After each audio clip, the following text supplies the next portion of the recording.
G'day, welcome back to another episode of TOGL. First episode for 2025, so Happy New Year to you.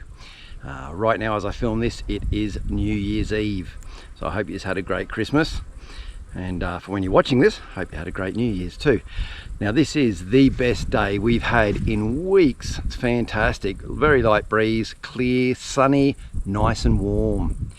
And that's good because I've been waiting weeks to show you guys something that I've put together. I've been waiting weeks to actually test it and see if it worked. It did work, so now I'm going to show you. So when I take all of the honey out of the honeycomb from the bees and I'm left with all of that wax, I need to render that wax down into a nice block, a nice clean block, get all the impurities and that out of it. Now generally I would have boiled it in water, strained it, the whole process I would have gone through. Anyway, I did see some designs for a solar, what would you call it? A solar wax extractor, maybe? Anyway, very simple process. Come and check this out. So what I've done is, I have got a sheet of glass that a mate of mine, Tim, gave me. Really thick glass. And then I'm just going to hold on a second. Move that glass off, right? So you can see here, so this is all a new lot of wax that I just put in, all the wax cappings and stuff. Still got a bit of honey and stuff in it. This here was old comb. All the wax is now gone.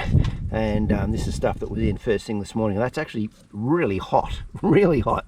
Get that on. So wax melts at about between, I think it was 70 and 85 degrees Celsius. So it needs to get hot. So what happens is, this is just a piece of metal fly screen, not the plastic stuff, the metal stuff. Now I've put aluminium foil around the edge as well. That just helps with the solar reflection. And check this out. There's all of the wax that's been dripping through. Nice, clean, pure wax. Really simple. I just throw it in, leave the glass onto it, come back later, scrape out some of the old dregs and put a new lot in, and it just melts the wax straight through. Then all I've got to do is I will get those blobs of wax that you saw in the bottom, and then I will just take that, I will melt it down real slowly, pour it in, and after pouring that wax into molds, then I can just use that wax as need be, make foundation, make candles, make whatever it is I need to do. But it's a much simpler process for me to get that wax rendered out nice and clean. I'll just do the final bit. So really glad that I stumbled onto that. That saves me a lot of time. And I just use solar energy, I don't have to use heat, as in gas or electricity or anything. Anyway, this afternoon, or this evening, we are going to have people come in. Some friends from down the road, well, lots of friends from down the road, and our friends Pete and Julie from over at Somerset, Neil and Deb from down at Haybridge, and just down the back over there where we had the little campfire when Gaynor and my cousin and that was staying here late last year. We're just going to have a little campfire, sit around and have some drinks down there for New Year's Eve.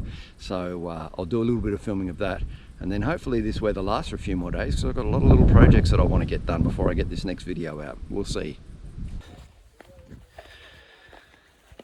Well, the sun's almost down on the horizon, and we've had a feed. There's a dozen or so people here, and it's turning into a great afternoon. Now, I don't know if it's the camera or me, but I look awfully red. I've been out in the sun a lot today. Anyway, look at all those cars. So yeah, we've got a few people up here having a few drinks for New Year's. Good Tassie Mercury. Anyway, we'll go down there in a second. That's where everyone is, down the bottom. We'll go down and say a quick hello.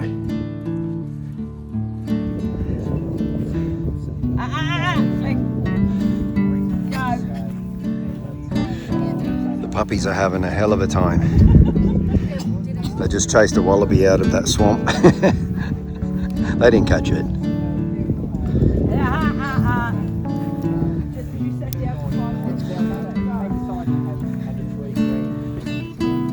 Fire going.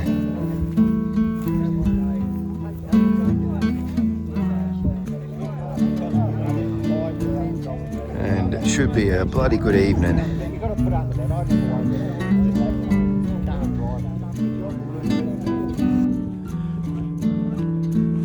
Oh, Well, it's been a great evening. Most of the people have left. We've still got a couple of hangovers. We'll just flick this around if we can.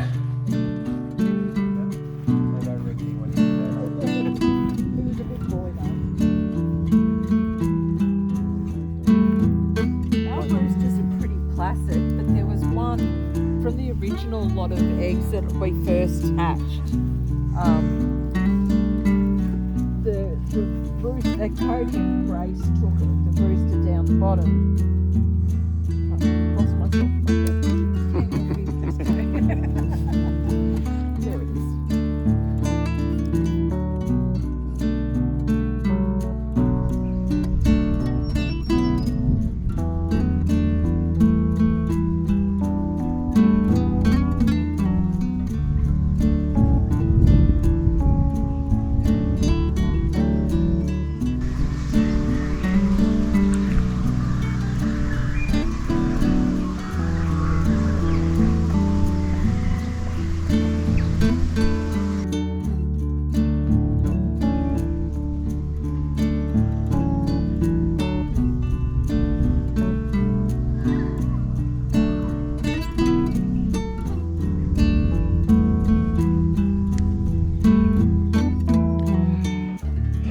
Welcome 2025.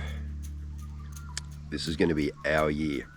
We've got lots going to happen this year. It was a great night last night, and we actually did see it through until midnight. Something we don't always do. There's a small group of us left, but we saw it out. So our new development application, let me block that sun, there we go. Our new development application, it was approved a couple of weeks ago.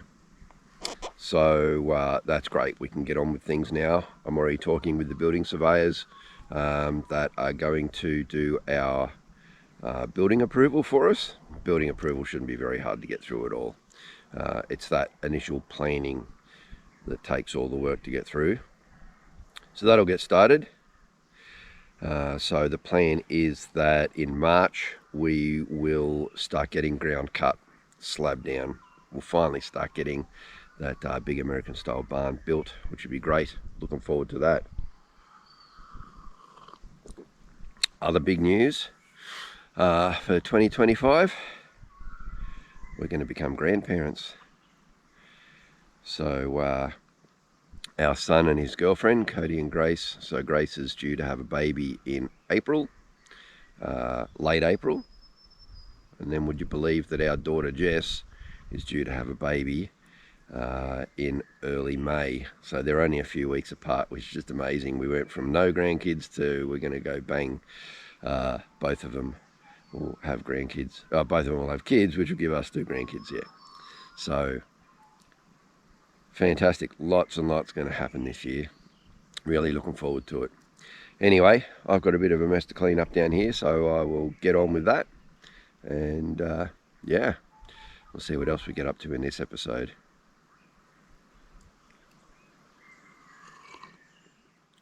Well, that night, the 1st of Jan, we were treated with a beautiful aurora. Now, one of the other Facebook contributors of the aurora page had done some video with a GoPro. He told me what the settings were, and I thought I'd try that out the next night. Now, this was just a very quick test.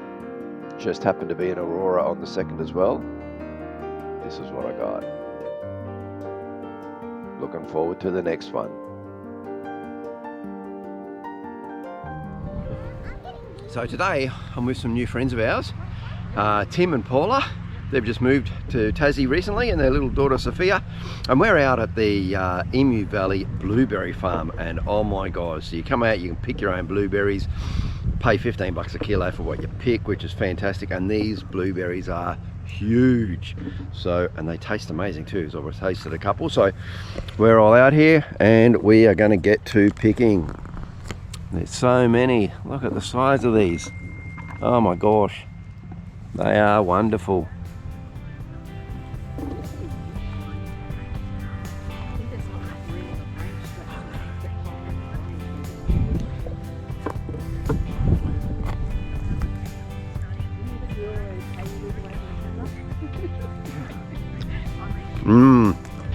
Delicious.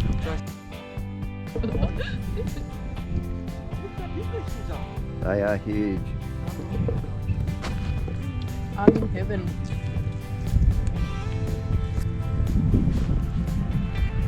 I'm going to look for the biggest one.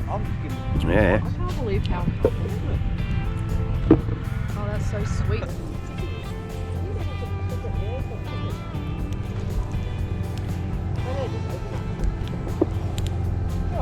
Yeah, because I sell the blueberries. You don't cook your own, you just buy them with that.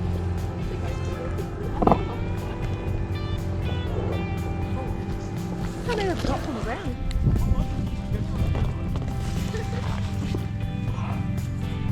Do you like them? They taste good? I'm getting some for the bucket and some for my mouth. Cool. So I don't get hungry later. That's right.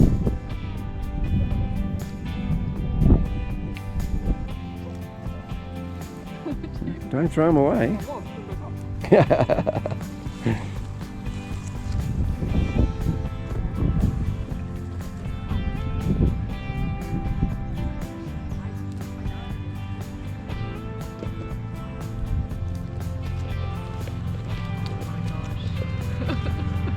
Monsters. Still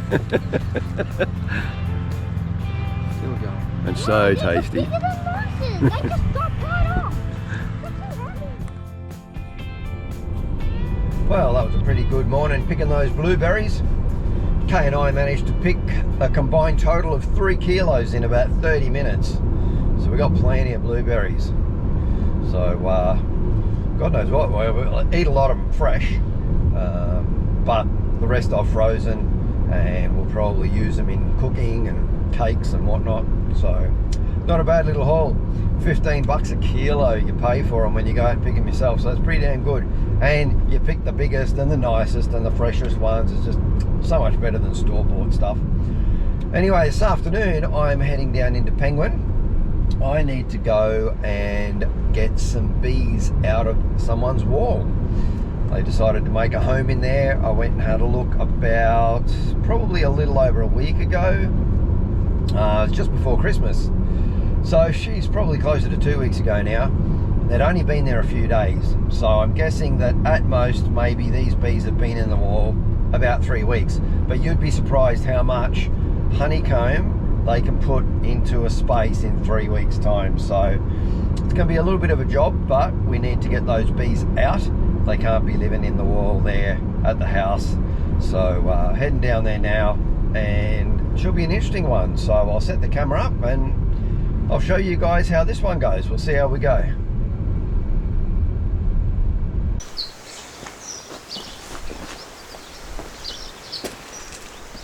All right, bees just behind us in the wall there. We'll have to pull a couple of these panels off. So all geared up, I'll get my hood on, got the smoker ready, we'll get started.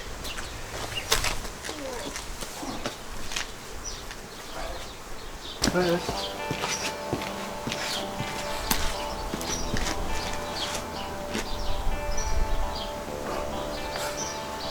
that's the first panel that I'll take out. Yep. I'm hoping they come off fairly easy.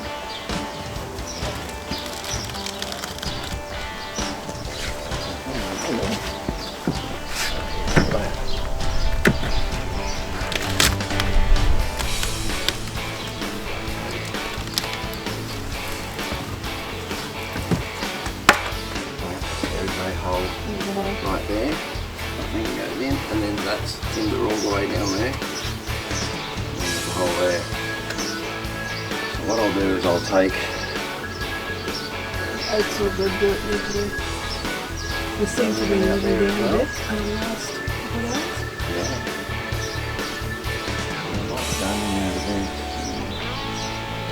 Alright, so we might take that section out if you're cool with that. Yeah. Yeah. Alright.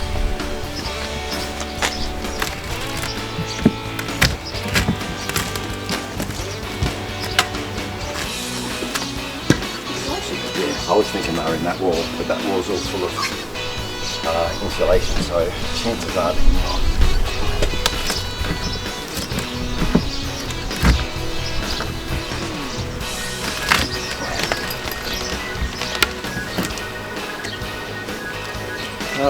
they're definitely not in the lower part of the wall. No.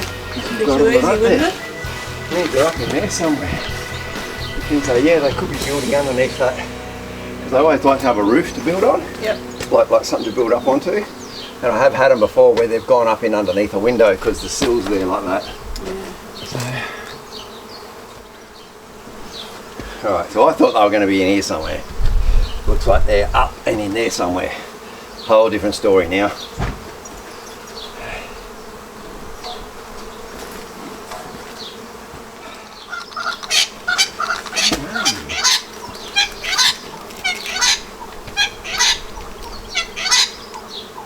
Very interesting. Because what we've got in there is there's a floor. Floor right there, Yep. out there, Yep. so that's good. I'm pretty sure they haven't gone up, Yep. but it means that they've gone back. Got in. Yep. So there's a gap between there and there. It's not much, and there's insulation there. So now the question is, where did they go? And I think they might be. There's a beam there, Yep. and there I can see them walking backwards along that beam. Let's get something to push that insulation down so I can see further back.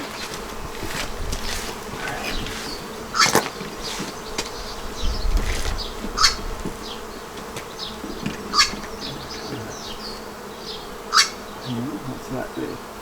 Oh, yeah.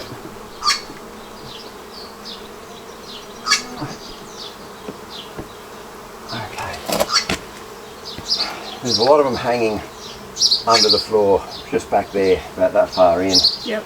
There's a big chunk of insulation in there though, which makes it very hard for me to see how much further back. Yep. Now there is a room right in there, right?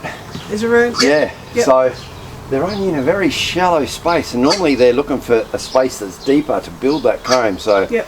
I'm surprised that they are there where they are. But what I might need to do, I think, is maybe pull that piece of insulation out so I can get a better look at it. Because with that trim there, it's awfully awkward. There's a join there, I think, under that paint. They never pick an easy spot. No. What would they do? Here it comes, here it comes.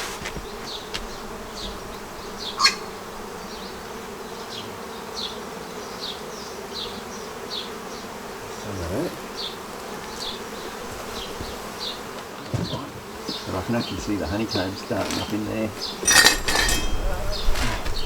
I'll just turn it up and on. It's hard to see with the reflection. Oh yeah. Yeah? No, I can Yep. see that. Yep. So, okay, so that's where they are. Yep. So we definitely know where they are. It's just going to be a matter of being able to get them out now. We've picked a very difficult spot.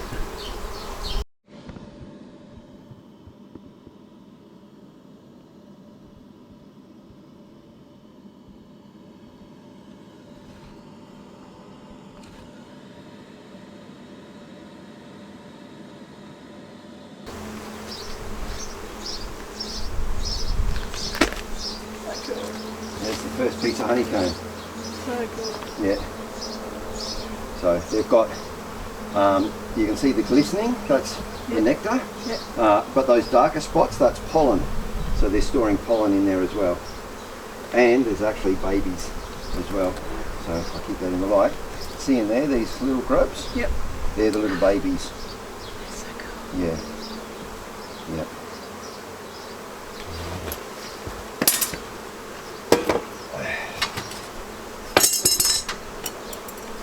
The babies aren't actually going to come back today, are they? No, we need the queen.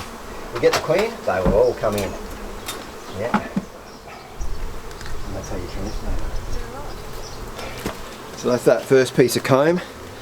They've got everything on there. There's a little bit of new honey, there's pollen, and there's the little grubs in there as well, the baby bees. So, and I've just got that held in that frame. We'll get that in and we'll just keep working our way through.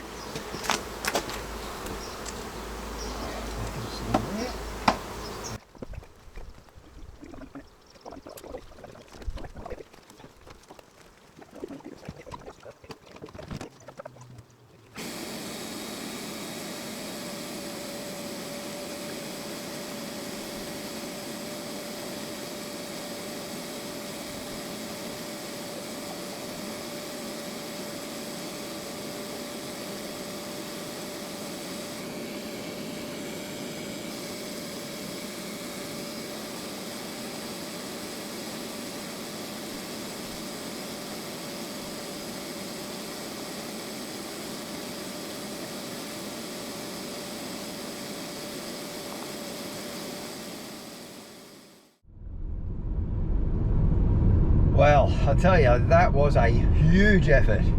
2 hours to get them out. I thought they were just in the wall behind the panels, the blue panels, but what they'd done is there's a room on the other side of that wall, and so they had got in at the top and gone in between the ceiling of that room and the floor of the room above. So only a very narrow gap. They're all jammed in there, as you saw, hopefully in the GoPro footage. A challenge, but beautiful bees, so well behaved. I actually at one point took my glove off, stuck my hand right in there to vacuum because I just couldn't get in deep enough with the glove on, and that it was such a tight space, and the bees weren't stinging me. They are amazing. They weren't sitting all over us, they weren't trying to get at us. I'm really impressed with those bees. So hopefully we got the queen in there. I'll go back and check in a couple of days time, and hopefully they'll all be happy in that hive.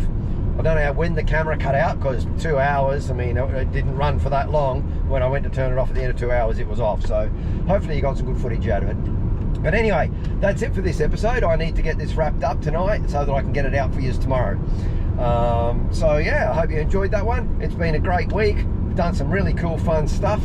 And next week, on to bigger and better things. The weather is really starting to get nice now. So yeah, really looking forward to that. Anyway, until next week, you guys stay safe, take care. Thanks very much for watching, and I'll see you next Friday. Cheers.